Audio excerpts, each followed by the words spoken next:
Hello, friends. Hello. We are starting week number 2. Hooray! Week 1 went fine. I ran about 22 miles. I might have pulled a muscle under my shoulder blade from holding my water bottle. I don't know. It's the only thing I can come up with why a muscle under my shoulder would hurt. So that happened. That was exciting this week. Other exciting things in quarantine ultra training. Nothing really. My left knee is a little sore and swollen, so thankfully today is a rest day. I'm just going to do some knee exercises and some stretches. Take it easy today. Tomorrow I have to do cardio, so I'll do some low impact cardio with that, and then I don't have to run until Wednesday. Hooray! The training schedule that I'm using is the one provided in Krissy Moehl's Running Your First Ultra book. I've combined her 50K and her 50 miler training programs. So I'll do one right after the other. So this is the second week in her 50K schedule. That will get me up to easily 40 miles in a year, for sure. I'll be fine. The challenges that I have for going forward, in addition to the ones I mentioned last time, my sort of nutrition and hydration carrying system. Right now, I am just using a belt that my brother-in-law gave me, which is good for some things, but it becomes annoying because it rides up rather than sitting on my waist. It rides up, or rather than sitting on my hips, it rides up around my waist. So then it's sort of rubbing and spinning around, and it's not the best, but it does hold my phone. It does hold snacks, and that's good because that frees up my hands to hold my water bottle. Eventually, I would like to get some sort of hydration system that I either straps to my hands or I can wear without having to carry. But right now, I'm not running far enough to need a lot of water anyway. So that's fine. The other challenge is my location tracking and distance tracking.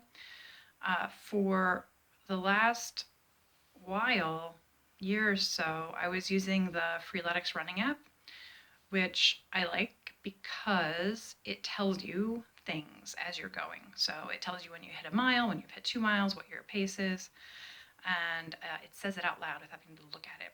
So I would like that. However, what I don't like is that it is unreliable, and very often, I would say once a week, it gives me the wrong, it's just wrong. It's wrong. Like 2 weeks ago, I think I had been out for a run, and it was like, you've run 1 mile. Your current time is 1 minute and 32 seconds. I'm like, no, I cannot do that. That is not possible. I've not run a mile. So I'm preparing for this. I downloaded the Strava app, and my niece gave me a Very Fit Pro sort of activity tracker. So I'm using all 3 of them at this point. Strava app also seems to be as unreliable as Freeletics. Unfortunately, the GPS thing is just not always helpful. So it's and then that one doesn't tell you your mileage as you're going along. So or your pace. So you have to kind of look at your phone every now and then. That's not my thing. The watch has been the most reliable so far, but not always. Again, the other day I did an easy 3 miles, and when I downloaded the information from the watch to the phone, it said I had only gone a mile in 1.8 miles, which is not true. So yeah, so I'm using a combination of the two apps, the watch thing, and my old friend Google. So I'm just mapping out my run using Google Maps before I leave, so I know like which roads I have to go down in order to get my mileage in. It's slightly annoying, but it's what I'm working with right now. So there's all of that. Those are my challenges. That's my update. I wanted to give you a little bit about Dr. Wong and some of the things that he has done so far in his amazing career. So, one thing that might be most known to people that he has invented and come up with is something called SLIPS. It is slippery liquid infused porous surfaces. They're used a lot of times in hospitals. So they coat catheters, they coat medical devices.